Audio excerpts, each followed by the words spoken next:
Hey, stop scrolling for just 1 second. I need to ask you something important. Do you remember a time when you had to wait, actually sit down and wait, to find out if your favorite cartoon was going to be on TV today? No rewind, no watch again, no algorithm telling you what you like, just you, the couch, and pure hope. But right now in 2026, you're watching this video on a device more powerful than the computers NASA used to send people to the moon, and you probably found it in under 3 seconds. Who are you exactly? You are a Xennial, and your brain is one of the most fascinating, contradicted, beautifully confused brains on the entire planet. And today, we are going to talk about why. So first, what even is a Xennial? No, it's not a superhero name, although honestly it should be.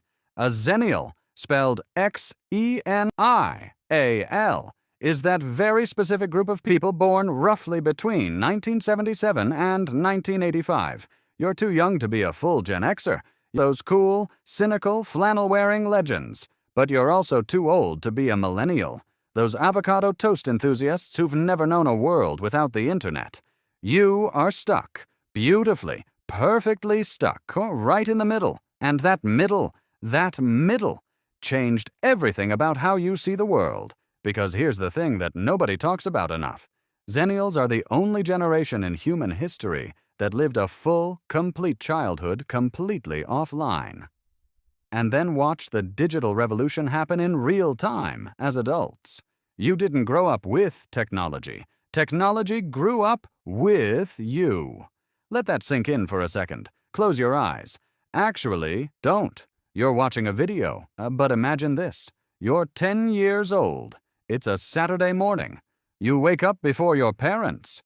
Which, by the way, required actual effort because there was no phone alarm. It was just your body saying, "Cartoons start at 7 a.m., go." You run downstairs in your pajamas. You plop yourself in front of the television, and you watch whatever is on. No choice, no cue, no recommendations. Just whatever the TV gods decided you were watching today. And you loved it. You loved every single second of it. Now, fast forward to 2026.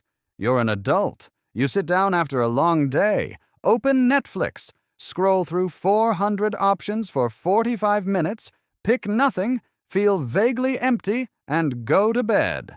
The audacity of too many choices, am I right? That right there.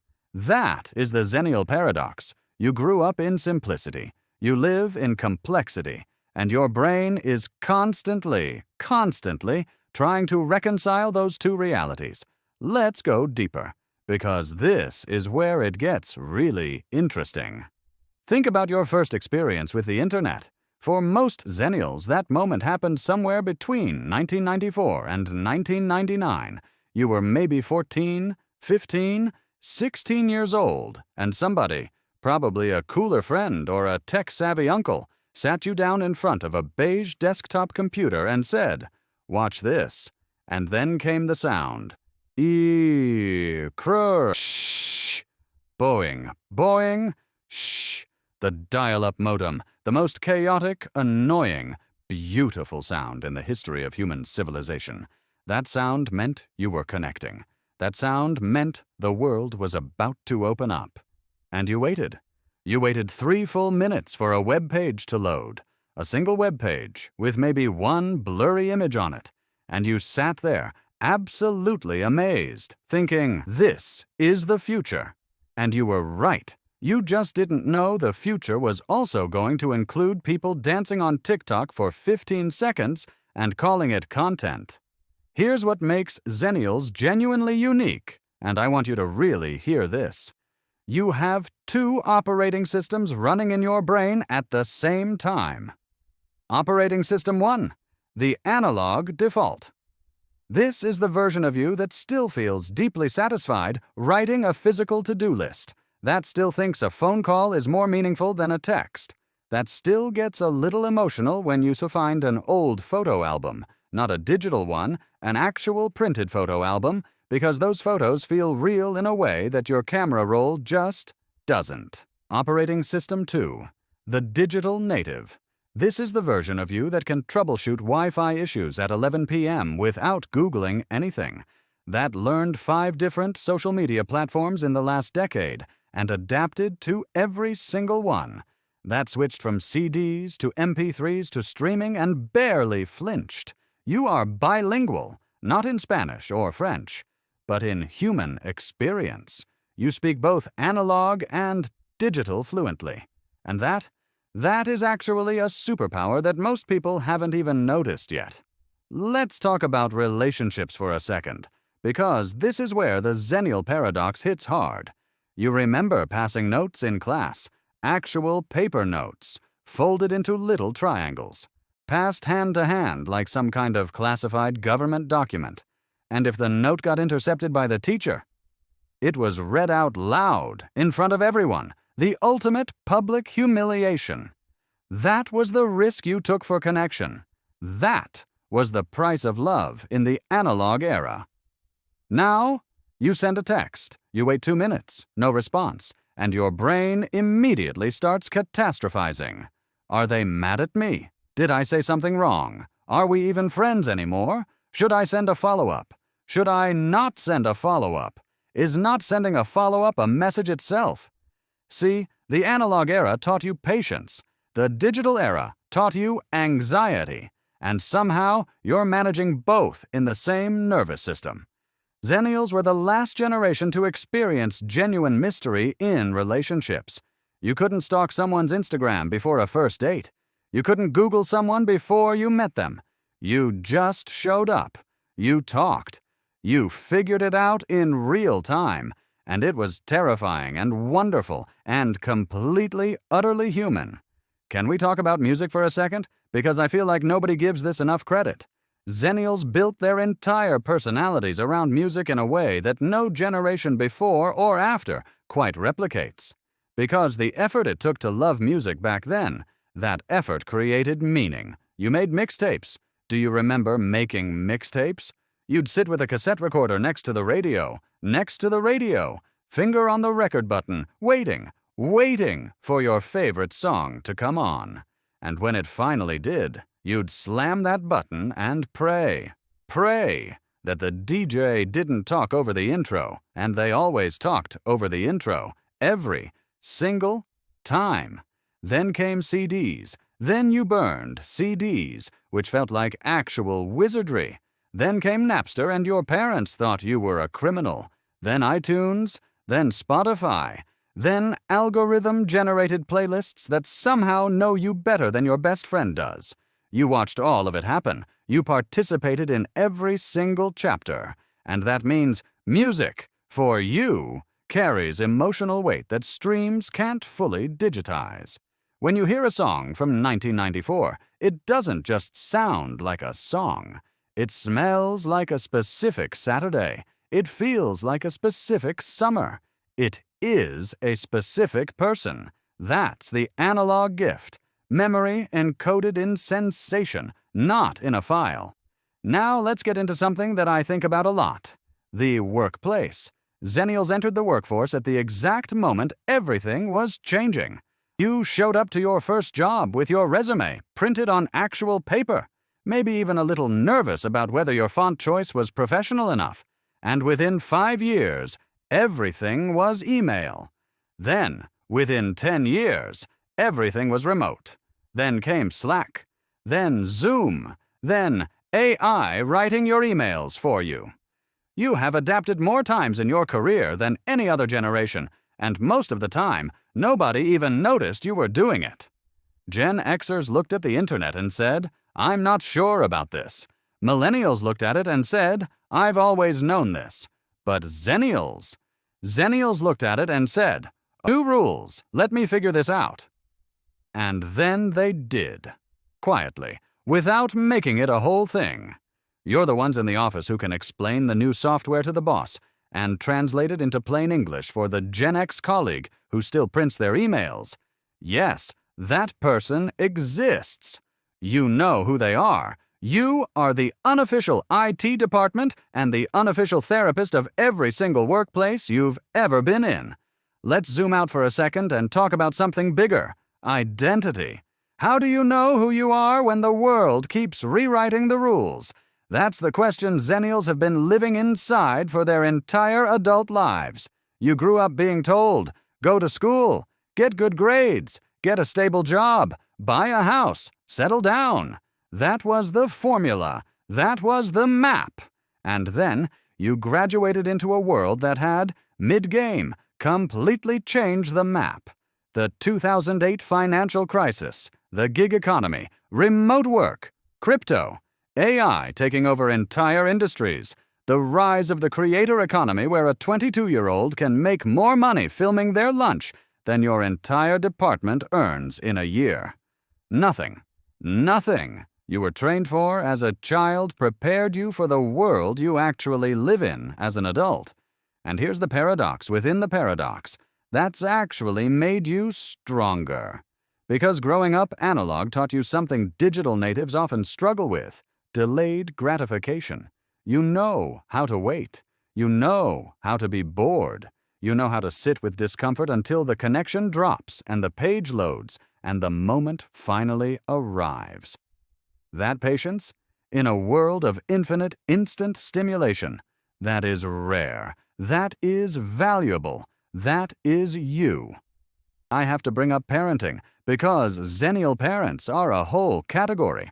You are raising children in 2026 who have never known a world without voice assistants, smart TVs, and AI tutors.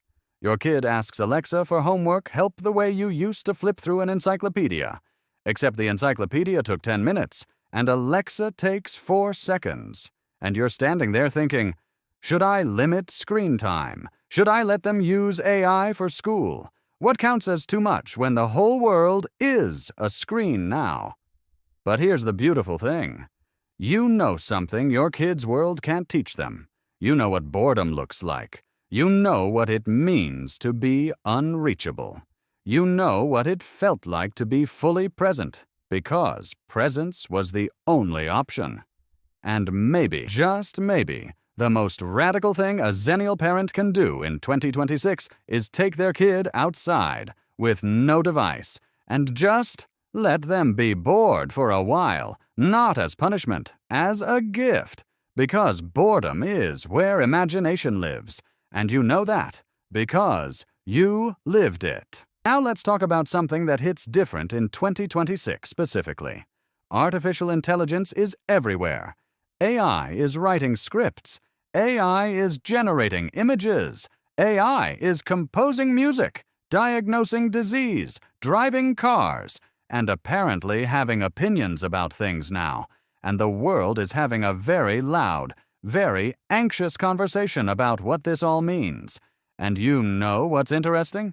Xennials are weirdly calm about it, not because you don't care, but because you've seen this before. You've watched the internet go from "this is dangerous and weird" to "this runs everything." You watched social media go from "who would post their personal life online" to "your business literally cannot survive without it." You watched smartphones go from luxury to survival tool. You've already survived 3 different technological revolutions. AI is just the 4th one. You'll figure it out. You always do. That's the Xennial superpower nobody talks about. Resilience through adaptation. You didn't resist change. You didn't blindly worship it either. You integrated it. You filtered it through your analog instincts and your digital skills, and you made it work for you. That's a skill set. That's a philosophy. That's a way of being in the world that the rest of society desperately needs right now. Here's my favorite thing about Xennials, though, and I mean this deeply. You are the last generation that remembers being unreachable. There was a version of you, maybe 14, 15 years old, who could leave the house on a Saturday morning, and your parents genuinely did not know where you were for 8 hours. And that was fine. That was just called being a kid. You'd come home at dinner, maybe a little scraped up, with a story or two, and nobody had a panic attack about it. That version of freedom, radical, unmonitored, analog freedom, shaped your sense of self in ways you probably don't even fully realize. You learned to trust yourself. You learned to problem solve. You learned that the world was interesting and sometimes scary and mostly survivable without a GPS tracker. And now you carry that self-trust into a world that is constantly pinging you, tracking you, notifying you, rating you, and asking you to confirm your humanity via a CAPTCHA. You remember who you were before all of this, and that memory is an anchor. That memory keeps you from drifting completely into the algorithm. Let's wrap this up with something real. If you are a Xennial watching this right now, and honestly, if you've made it this far, you are a Xennial because anyone else would have scrolled away by minute 2. I want you to hear this. You are not confused. You are not behind. You are not too old for the digital world or too soft for the new economy. You are the bridge. You are the only generation alive today that can look a 65-year-old Gen Xer in the eyes and say, "I understand where you come from," and then turn around and have a completely fluent conversation with a 22-year-old digital native about AI tools and content strategy and the future of work. You speak everyone's language. You grew up writing letters and learned to write emails. You grew up reading maps and learned GPS. You grew up with film cameras and mastered photography on a smartphone. You grew up calling landlines, and now you live on Zoom calls. You did all of this without a guidebook, without a tutorial, without anyone telling you how. You just adapted, because that's what you do. The Xennial paradox is real. The tension between who you were built to be and the world you're actually living in, that tension never fully goes away. And maybe it's not supposed to. Maybe that tension is exactly what makes you see the world more clearly than most. You're not fully nostalgic. You don't want to go back to dial-up internet. Nobody does. And you're not fully starry-eyed about the future. You've seen enough tech bubbles burst to know that not every shiny thing is gold. You live in the in-between. You always have. And the in-between, that's where the interesting stuff happens. That's where the wisdom is. That's where the nuance is. That's where the people who've actually lived something, not just streamed it, not just scrolled it, those are the people who understand it deepest. You are that person. So the next time someone calls you too old for TikTok or too young to be nostalgic about VHS tapes, smile at them. Smile at them because they are trying to put you in a box and you have spent your entire life existing beautifully outside of every box ever made for you. You are the child of cassette tapes and Spotify playlists, of paper maps and Google Maps, of Saturday morning cartoons and algorithm-curated content, of phone booths and smartphones, of handwritten notes and group chats. You are the Xennial, and in a world that is changing faster than any generation before you could have imagined, the one thing that will always, always matter is knowing who you are when the screen turns off. And you, more than anyone, know exactly who that is. All right, if this video just made you want to call someone from your childhood, do it. For real. Pick up the phone, actually dial, actually talk. Let that analog instinct live for 5 minutes. And if this gave you something to think about, something that made you feel seen as the beautiful, paradoxical, adapting machine human that you are, then do me one small favor. Hit that subscribe button right now. Don't overthink it, because here on this channel, we talk about the stuff that actually matters. The culture, the generations, the identity questions, the things happening in 2026 that nobody quite has the words for yet. And I think you, a person who learned how to wait 3 minutes for a webpage to load and survived 5 social media platform shifts, you're exactly the kind of person who belongs here. Subscribe, hit the bell, leave a comment below, and tell me. What is the one thing from your analog childhood that you genuinely miss? No judgment. This is a safe space. I'll see you in the next one. And hey, try not to refresh the page while you wait.